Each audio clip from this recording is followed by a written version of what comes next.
Welcome to the Underground, the Steel City Underground, the black and gold standard for Pittsburgh Steelers coverage. Now, here are your hosts, Brian E. Roach and Terry Fletcher. Hey everyone, welcome to another edition of the Steel City Underground podcast. My name is Brian E. Roach, the host who doesn't like toast, and maybe a variety of other things that we'll find out before the end of this. We are brought to you as normally by our sponsor, the NFL Photoshop. If you go over to steelcityunderground.com/photos, you can jump on a link, go over to NFL Photoshop, the Steelers section. You'll have the option to buy a whole bunch of different photos from games to players and whatnot in a variety of different formats. And if you use the code SteelCity, you can save 25%. Now, I am here to bring in the master of ceremonies for this podcast, the woman with a plan, the beatific, the wondrous Miss WTF herself, Terry Fletcher, because that's what this is, our weekly WTF. Terry, how you doing? I'm doing great, Brian. It's great to be on the call with you this week. Absolutely. It's an interesting week. As we were talking in the back rooms, we could do the entire show on just one game. We really could. I mean, just our game. Usually we're going around the league, but this is going to be pretty heavy Steelers today. Absolutely. So what has sparked your WTF interest this week? Actually, it's the collective broadcasting of ESPN. Let's start there. I mean, we're going to get to the game for sure, but, you know, I would expect these media people that, you know, make the big bucks to basically at least get names right. And, you know, Antonio Brown versus Antonio Bryant. Mm-hmm. William Gay versus Randall Gay. My husband and I both looked at us and went, "Who's Randall Gay?" And you know, and I cringe every time I hear Martavius Brian. It's Martavis. And then Juju went to JoJo at some point. Well, he was Juju Schuster, Juju Smith, yeah. Juju Smith. Right. Exactly. And I think that we'll get to Gruden in a second, but I don't know if anybody caught the snap of the game. They were talking in the game, and there was a ticker tape that went towards the bottom, and it basically said how the Steelers handled the loss this week. Yeah. I'm like, well, somebody got pretty excited there and showed a bias. So, yeah, there was a fail all the way around on ESPN, and I'll let you kind of talk about what Gruden was doing because I was pretty hot about it. Well, you know, there was a point in time where Mr. Grudog was so enamored with Vontaze Burfict. You know, he said he would buy tickets just to see Vontaze Burfict play. And it got to be the point where I said to myself, you know, if he drools anymore over this guy, he, A, needs to wear a bib, and B, I just assume they're going to meet after the game to consummate their love somewhere.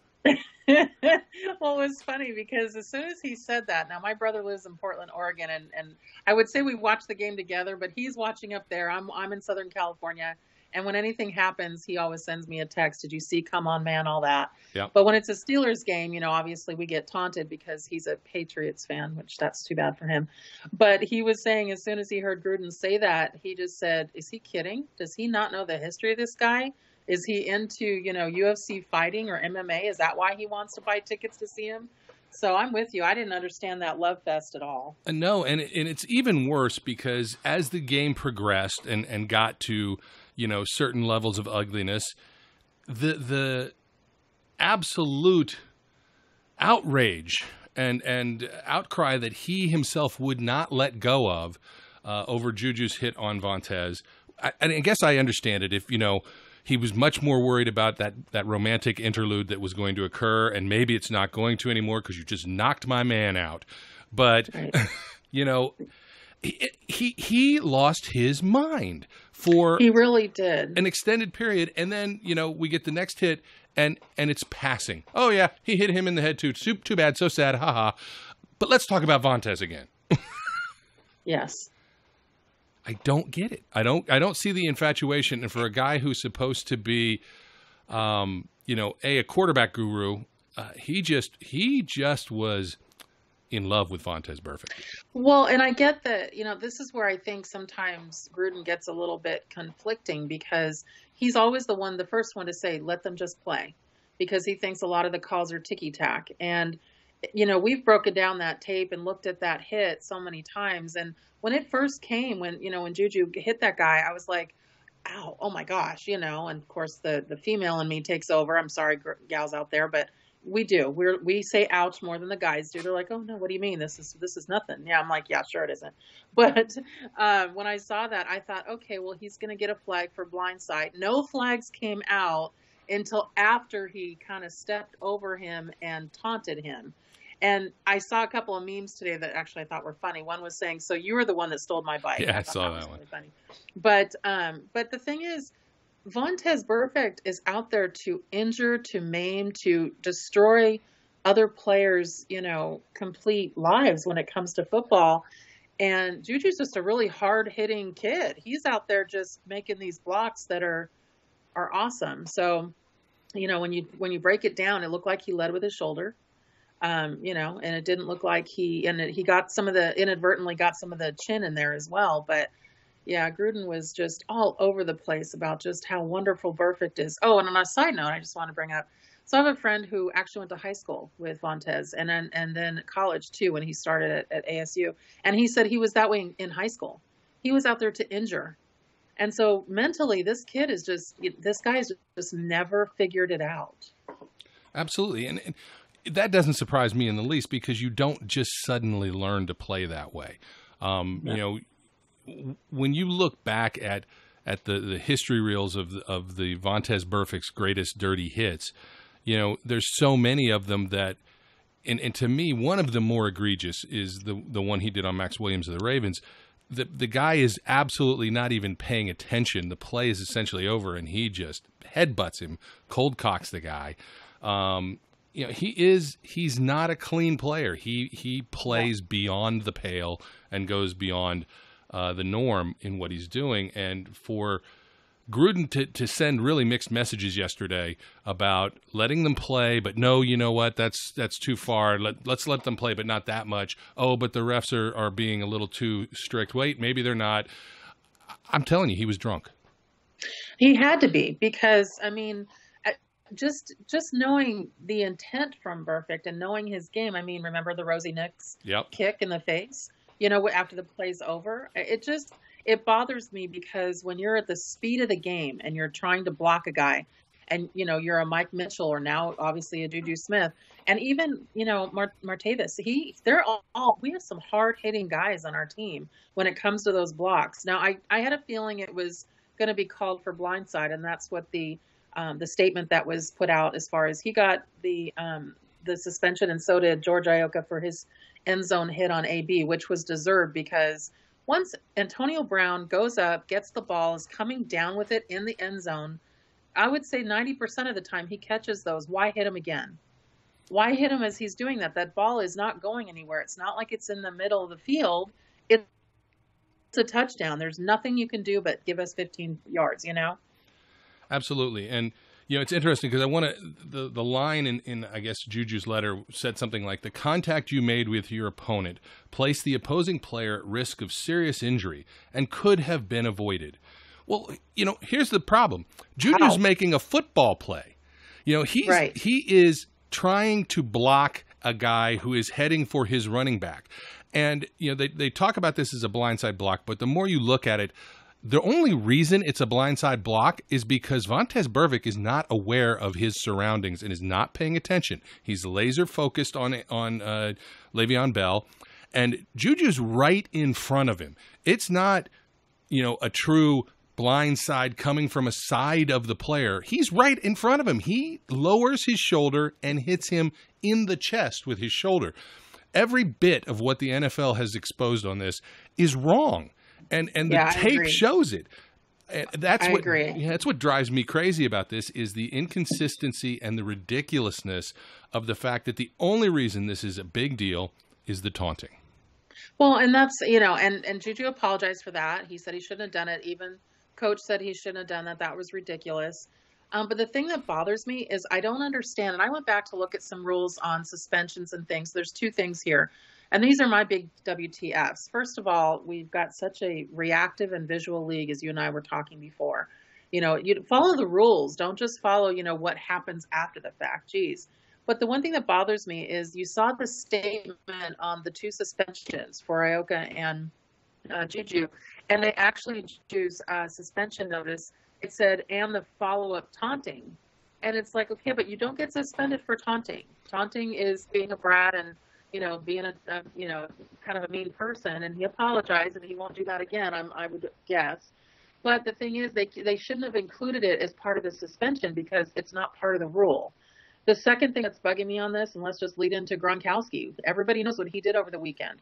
And that guy is 6'6", 270 pounds, I would guess, and a big presence. I mean, you can't just single team him. It's hard to just do man coverage on him. And so the guy's down. Who was the player? You remember? I don't remember. His last name's White. I can't remember. He was from you. I think he was White. Okay, yes. Yeah. I can't remember his first name. White. He was down the ground. The play was over. He was even on the sideline. And Gronkowski backs up, does a stutter step, and body slams him like you see in wrestling. And basically the guy had his head up just a little bit. So when he body slammed him, his head bounced into the ground. And he's now in concussion protocol, and he got 1 game. And the thing that surprised me about that is that he got a game suspension, but he's appealing. What is there to appeal there? Yeah, and his appeal has been denied. Oh, it was? Yeah. I didn't see that. Okay, So that's been an update today. Okay, good for him. Yeah, it's like, what are you thinking? Because even I thought Belichick would definitely say, WTF, Gronk, you take the 1 game and sit your butt down. Because he even said it was BS to the other coach before he left. Yeah. The difference between these 2 plays is, there's a couple things. First of all, let's look at them realistically, right? The Juju Smith-Schuster play is a football play. It's happening live. The play is going on. It's not dead, right? And it is a football move. He is attempting to block a person who is attempting to tackle his player. All seemingly legit. He hits Burfict very hard and knocks him down. Okay, let's stop it there, and then let's look at the Gronk play. White has intercepted the pass. He is out of bounds on the ground. Gronk stutter steps and winds himself up and then leaps headfirst at him. On the ground. The play's over. There is no comparison between these 2 plays, and that is what's wrong with the way the NFL adjudicates things. And that's absurd. what I don't understand. They're trying to make a statement about head injuries. And, I think Gronkowski should have gotten 2 games. And I'm not just saying that because we play them 2 games later. I'm not. But I'm not really. Well, but I'm just saying that if you want to make a statement, 1 game for that. And he's not a dirty player. Gronkowski's, from all accounts, nice guy, funny guy, plays the game, big presence. And he even said, his sort of apology, I apologize to doing that, but I was frustrated and they weren't making calls on me and this wasn't happening. It's like, really? You need to stop whining. You're becoming Tom Brady. Yeah, it is I agree with you. I don't think he's a dirty player. Gronk this is a rarity for him. Right. But nonetheless, this was such an egregious look. And the only thing that saves him is it wasn't in prime time. It wasn't in front of everyone in the world. It's a 1:00 game, regional coverage because they're playing the Bills. It's not widespread all over the place. That's the other difference between Juju's hit and his, and the taunting. So the problem is the visual looks so bad. Juju knocks Burfict on his butt and stands over him in a very aggressive pose, so much that it made Andy Benoit from Sports Illustrated get all tense and upset. Oh, he's a mean man.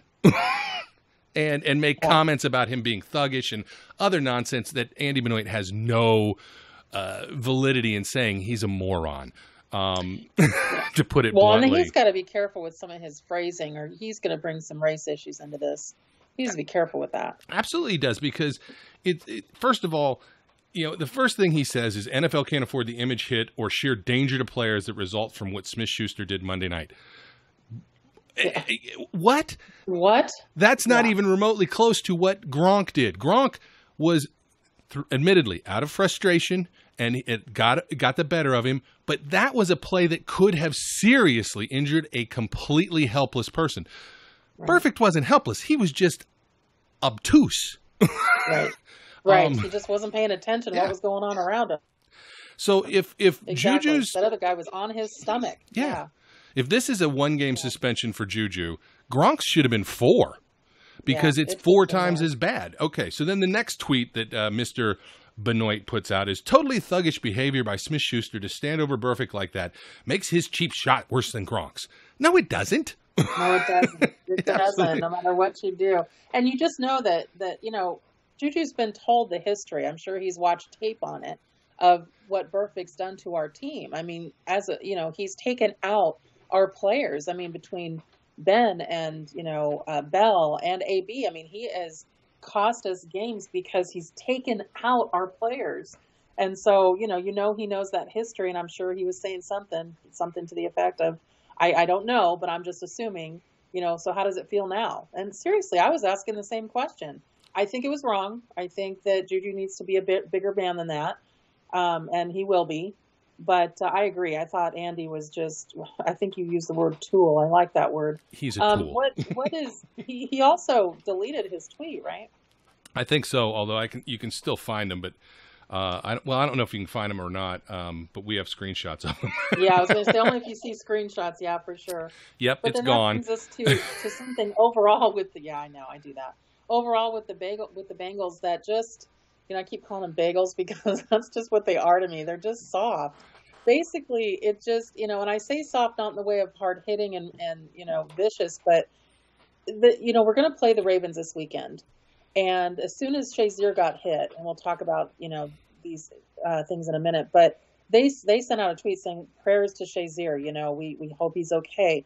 There is a deep-seated rivalry with the Ravens and with Baltimore, but there's a certain amount of unspoken respect as well. There's no respect between Cincinnati and, Pittsburgh anymore. It's just vicious. But the thing that bothers me here is, it actually doesn't bother me. I think it's kind of amusing. Why do they lose their mind every time they see us? It's 174 yards and penalties. I mean, they had a 7-point lead. I absolutely thought we blew that game. There was no question. I was thinking, we're never coming back from this. And then we hit the 2-minute warning, and there goes Ben. And they just keep getting penalty after penalty that were so unnecessary. And I believe that this is Marvin Lewis's last year. It has to be finally. I don't know how. Many people have said this, and I would agree with it. After yet another collapse in a game that they absolutely should have won, and another collapse to the Steelers specifically, Marvin Lewis shouldn't be employed right now. No. Yeah, I know it's the players, but you know what? The players take their lead from the coach, and his inability to control what has become, a nut house over there to some extent.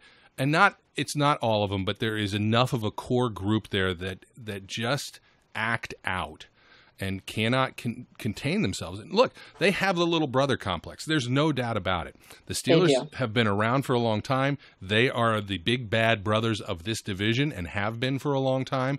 And the Bengals want the respect that the Steelers have, but they don't know how to go about getting it. And the problem is, every time things start to get close, you can just see their butt tighten. And that worry, they just do. And they're going to screw it up. Yeah, you just know, and that's actually what I was thinking. I was like, but it is the Bengals. I mean, we definitely could see them have another meltdown, and then just slowly we saw them melting down, and it was just like, wow, this is absolutely unbelievable that they could blow the 17-point lead. Did you see the shot of the interviews of Juju in the locker room where AB is in the background? Karma. I bet if Coach heard that, he'd be like, AB, shut up. But all of us were thinking, exactly. I mean, he got in the 2015 game, what was it, wild card? He got taken out. So, it was not good. But then we get into one of the WTF moments, and I think I kind of alluded to it with Big Ben. I'd like to be comfortable in a game I'm winning, kind of like Titans. I want to get this 20-point lead to start off, be able to go grab a beer out of the fridge and come back and see that, we're setting up for another touchdown or field goal. I don't like getting gray hair and getting a heart attack at every single game. It's like we wait to see if we can actually win. And I don't care what people say about looking ahead to New England, but talk about baby brother. That is the road to the Super Bowl. And even though, I don't think the Patriots are as good as they were last year, and mainly because this year they're just not playing the same kind of teams, they're still got our number. And just like we have the Bengals number and the Browns number. So, I don't think playing the way we're playing is gonna win us any Super Bowls. And I think that the 10-2 record is kind of, it's great, but there's some fallacy there. And, I don't know. I hope we see a little bit more. I have a feeling we're going to see some James Harrison finally get out of the gate this weekend, just because we're losing every defensive player we got. We need somebody on the edge. I think it's just mostly for desperation. I don't think anything else. Well, I want to talk about James in a second, but let me talk about this particular game. I kind of give him a pass this time around, and it's because 4.5 minutes or so, or 11 minutes, whatever it was into the game, this traumatic event occurs with Ryan Shazier, and I'd like to remind the nation not to have look back in a different light, because the Bengals didn't do anything to Shazier. And I just expect, like, 5 years from now, people are going to go, you remember when they took out Shazier? Well, they didn't. But nonetheless, you've got, Vince Williams is in tears on the sideline. I think Ramon Foster is in tears on the sideline. They are emotionally scarred by seeing, this guy who is, everybody who's watched him in interviews and seen him, he is a happy guy. He's boisterous. He's fun. And I think he's well loved within that locker room. And to see that guy go down, that messes you up. And I think isn't he Vince Williams' best friend? I mean, he was clearly upset. Yeah, clearly upset. And so I kind of give him a pass in the first half, because even though it's not the offense, it's still shaking them, because they know that, again, he's the quarterback of that defense, and Matakevich having to come in and try and take over the role of great communicator and organizer, as well as trying to fill the shoes of a guy who is far more athletically gifted than he is. Right. And on top of that, the schemes had to change. They had to play much more zone than they could man, because they had to protect Matakevich. He can't. Right. Well, and it's just like what we're dealing with not having Joe Hayden back there, and Cody Sensabaugh. I mean, he looks, we're getting burned on a lot of big plays. Absolutely.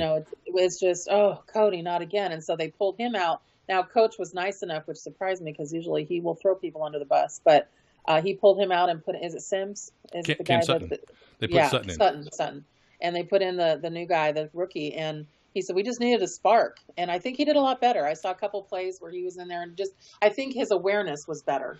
Well, so I can't. Yeah. The very first thing he does, Sutton comes in. His stat line looks like nothing, right? It's essentially one pass defense. That's Cam Sutton's entire stat line. But that pass defense happened to be on that first initial third quarter drive that the Bengals had, where it looked like all of a sudden they're going to complete a pass to A.J. Green for a big first down, and Cam Sutton comes in and breaks that up. Yeah. And it set a different tone for the second half of the game. And that's what they. And then it was just, I think, with Cody, because I think that we like his story, it was just so nice. But then it's clear that he's just in over his head. And I really hope we get Joe Hayden back in the next couple of weeks, which leads us into all of our injuries. Just something to put out there. I know that we've talked about it. I'm actually going to start an article here today about injuries. One of the things that people have to keep in mind, because first you can't say anything because of something called HIPAA. That's an acronym for something called Health Insurance Portability and Accountability Act. Basically, it means your privacy is protected until you say it isn't. And so until the family knows what's going on with him, especially with severe injuries, they can't report anything, or they can get a huge violation and a fine. The government will crawl all over them. because some people say, well, do you have any information? And the media is like climbing up the walls to get something. But if the family has not been notified yet, then they can't do anything. So as soon as the family knows, then they could know. So that's just a clarification for everybody. But we've got some injuries. We've got definitely some injuries, and I'm actually surprised that, I will be surprised if they don't announce that AB isn't in concussion protocol after that end zone hit. What do you think? It wouldn't be surprising. It looks, at least, because he came on the ESPN after game show and sat there with them. He looked okay, but since those things can be sneaky, it wouldn't surprise me at all if he has symptoms, today that get reported and he goes on. It was a pretty big hit. There's no question about it. And you're absolutely right. They did try and address some of the injury issues. They re-signed Sean Spence today. I saw that. So, that's, at least it's a guy who's familiar with their system, and is the guy who used to take Ryan Shazier's place when he was injured. Okay. It is an upgrade over Tyler Matakevich and LJ Fort.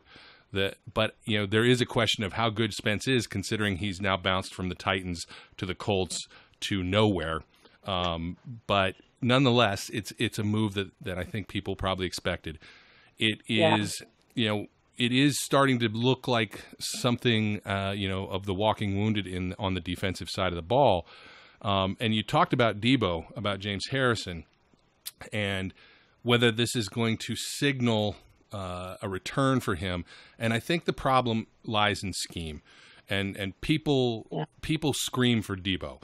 They all want him because they just remembered the way we used to play as a 3-4 defense, which is our linebackers would come screaming in off the sides.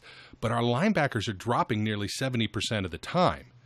It's not the same defense. And so a big reason why Debo doesn't play is the scheme doesn't suit him. He can't drop back into coverage. It's just not feasible for him at this time in his age. But that's what happens. As soon as they see him come in, they switch out of whatever they're doing and they throw quick passes at wherever he's going to be. Right.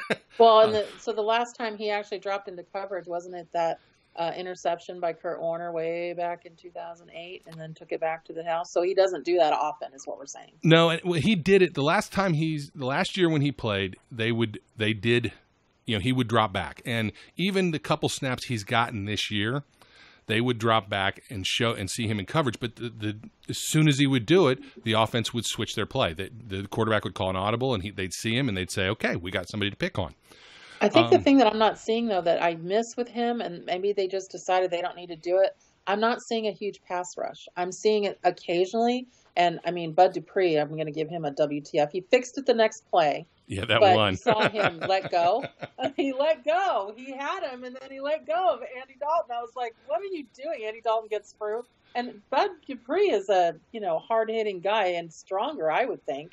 He thought the ball was gone. It was. Yeah, he did. When you look at him, yeah, you can see it. He's looking down the field, and he's like, oh, shoot. And then, he thought the ball was gone, and he's trying to avoid a flag. But the one thing that James Harrison does is, because he's only 6 foot tall, he tends to, and he does it to Eric Flowers, it cracks me up. He dips, and his pass rush is just so much better than anything we've got. And, we've got other guys that are going over the top, and obviously more versatility with, TJ Watt, but we don't have that big linebacker guy that comes off the edge and, rushes the passer like he does, and gets occasional holding calls. He should get a ton more because he dips so much, and they can't do anything but choke him. Yeah. So it's just, I'm missing that part of the game, and I do hope to see him on the field, just because I feel like we need to get something after the quarterbacks. I think that the only time there's any chance of seeing Debo on the field realistically for the rest of this year is if the matchup is exactly right. Yeah. Which is why they threw him in Kansas City. It was a matchup that suited him. They waited until they knew it was going to be a clear passing series, and they put him out there, and he delivered. And I don't in any way, shape, or form do I think that Debo will not deliver if he's out there. It's just that in the majority of situations, they simply aren't rushing that particular outside linebacker. They're dropping him in coverage, and they're getting their pass rush up the middle. What do you think about him with Joe Flacco I just think in our place, Joe Flacco, and Joe knows him, and he knows, and I think just, I don't know, the intimidation factor of just having him out there. I mean, I remember Joe at one of his press conferences going, yeah, check the ID on that guy. I don't believe he's the age he is. And I thought that was funny because he does get after him. So I don't, they know each other a little too well when it comes to that. And I think in a good way for us, not in a good way for Joe. But that's just an opinion as far as the matchup goes from what you're saying. We'll see if he ends up getting in. That would be a matchup with him and Ronnie Stanley, who is their left tackle. And right. I don't know how well that suits James Harrison. I'd have to go back and look at, the snap counts versus, but Ronnie Stanley's kind of a younger guy. There's not going to be a lot of history. Oh, yeah. So, I think they'll use him if they feel like they can, if they feel like it's the right situation. But I think the problem is that they haven't seen a lot of those. And he has been not just a healthy scratch lately. He's had some Well, I wonder if they're putting things. that out though, Brian, just to make sure that people think that it's not a healthy scratch. You can't pull TJ Watt off the field to put in James. I mean, that's silly. Right. Who are you going to replace him with? So that's the other thing. Who does he replace? Who's coming out for him to go in? And, based on just looking at the names on defense, I'm trying to figure out if they're going to maybe rearrange some things, reset the table there if he's going to come in. So it'll be interesting to see. I think that's going to be a big WTF. And as soon as he gets any play time and he makes one play or one sack, that the whole Steeler Nation is going to go, see, we told you. Yep. So it'll be interesting. But a lot of WTFs in this game, mostly, let's just, one more thing that and we'll kind of end it with this. What about the officiating? I know we really try not to blame it on that. It's about how we played, how they played, and it wasn't a well-played game on either end of the spectrum. But the officiating, professionally speaking, it sucked. It was just terrible. And the thing that you see is, even the ESPN, Gruden and McDonough, they were basically saying this crew has the second highest penalty phase. I put out a photo just showing flags all over the field going, in a nutshell, this is what our game is. And that's my most retweeted tweet since I've been tweeting. I had over 200 tweets on that. People are like, yep, there was just flag after flag after flag. It was like, oh my God. Yeah, you're absolutely right. And I have gotten a very small following of people who have jumped on the tagline that I use, which is the refs stink. They do. And because they do, they just flat out stink. And the reason that I say that, my anger with the refs isn't that they cost us games. The refs don't cost us games. If we're blaming the refs, then really it's much worse than I anticipate. If they're really costing us games, but they could cost us games. And right. The problem is the inconsistencies in the way that they adjudicate a game makes it difficult for a player to understand what I'm allowed to and not allowed to do. When pass interference can be, I'm holding your hand, therefore it's pass interference. But when I grab your legs and trip you up, that's not pass interference.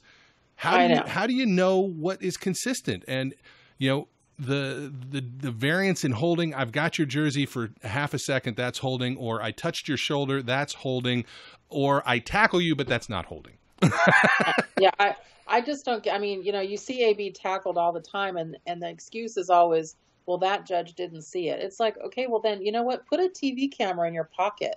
Or maybe we should have a referee that's upstairs with one of the offensive coordinators and going, or defensive coordinators and going, oh, call down, that's a penalty. I'm actually ready for that, because even with I think the thing that's really frustrating is when they look at it, when there's a challenge and you're clear that it should have been overturned and they don't, and you're just like, oh my gosh, really? They're like, so why are we challenging these if it's not even any better once you challenge it? So yeah, my wife, we were watching last night, and there was the one catch, and it might not even have been the Steelers game.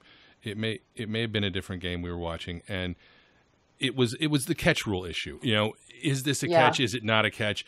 And he's going down. He's got the ball. It was this game because it was where Tomlin challenged it to try, because he thought it was going to be a fumble. I didn't think that was a very good challenge. It was a terrible challenge based on the way the rule is written now. Right. But the problem is the rule is so bizarre that nobody still knows what a catch is. You know, in days gone by, in my youth, that would have been a catch by A.J. Green and a fumble, and that's how it would have been ruled. And when you make the catch rule something that should be so simple, so convoluted and complex that I almost don't blame the refs for not understanding it. Because who does? Who does? Well, because we count. Now we count. Now we're saying because we can't tell a catch unless it's on replay. On real time, you don't know all the time.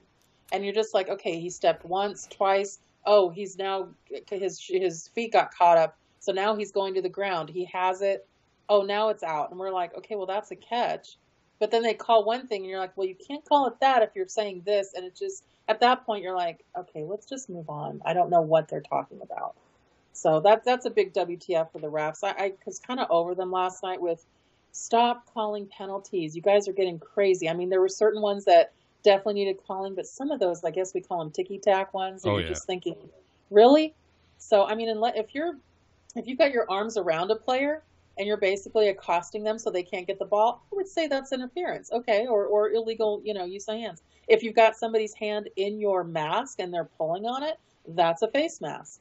But they just call these things and you're like, okay, can you play that again? I'm not seeing what you're seeing. There was a couple holding calls on us and I'm like, what? So I just don't get it. And there was actually one on them that I was like, boy, we got away with one there. Okay, thanks. I don't remember what it was. I think I even tweeted it out on the SCU site. I was like, is that really what that was? Okay, we'll take it. And it wasn't. I was like, but we'll take it. So. Yeah, before we get out of here, though, there's one more thing I do want to bring up.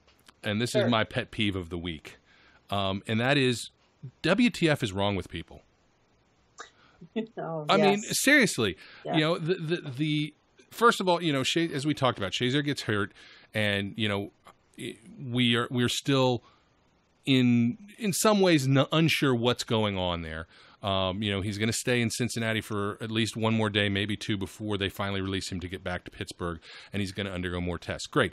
But that, at the point in time where this stuff was going on, we didn't know anything. And it was a frightening appearing injury because his legs never moved from the point he went down. So you're talking about a human being, regardless of team, regardless of your rooting interests. You're talking about a human being who has a child, a fiance, and a life that may now have suffered a catastrophic injury. And people are, I'll give credit to a couple of the teams. Ravens immediately tweeted out prayers to Ryan Shazier. The Bengals team tweeted out, you never want to see an injury like that. Hope all is well. Things like that. That's fine. It's classy. But then you've got fans who clearly have forgotten what it means to be a human being, tweeting out things like, I hope he's crippled for life. And as you said, someone then later tweeted on, did Ben Roethlisberger die? No, then I don't care. What is wrong with people? Well, and they wonder why the players, some of them aren't on social media because they just can't believe that people would put these things out there. And a lot of those tweets I actually report. So if you're saying anything that is inferring that you want bodily harm to somebody else, consider yourself reported. That is just wrong. This is a game of inches, and we mean that not in the sense of where the first down marker is. It means that it just takes one wrong turn, and you can have a spinal cord injury, one hard hit, and like Brian said, you can have that catastrophic injury for life. And so WTF, people, let's not do that. And on that same topic, the flip side of that, at least there's one guy on the Bengals team who showed a little class at the end of the game. And I will give credit to Andy Dalton, who I don't really like that much. But he's not my favorite either, but the prayers and the prayer circle he did with our players, I was impressed. You got to give him credit for that. He stayed out on the field and prayed with them for Ryan Shazier and probably for everybody who was hurt. And look, even us, we don't like Vontaze Burfict. We do not, wish him well, but we don't wish him hurt. No, he's got two daughters. He's got kids, and as much as I don't like the player, I don't wish anything to the man to, obviously end his career or hurt his life. So I hope he is okay as well. Absolutely. Physically. Absolutely. So, well, thank you, Brian. I appreciate you bringing me in today and sitting on here with me. Absolutely. It's a good WTF. As always, it's fun and enjoyable, and you bring a spark to our conversation. He says that, folks, with all intent facetiousness, but I'll take it. No, it's true. You absolutely do. And despite anybody out there who may be calling you whatever that guy called you, that woman or whatever, you're a very knowledgeable person, and it's always a pleasure to be able to talk to you. So I don't know what people are thinking. As I said, what the heck is wrong with people? But yeah, I appreciate, riding along on this WTF train this week. And we'll see what next week brings. Great. Thanks for having me, and we'll talk to you everyone later. All right, everybody. We will talk to you later. Remember, it's chaos out there. Be kind. We would like to thank you for listening and remind our listeners to follow us on social media and our website, www.steelcityunderground.com.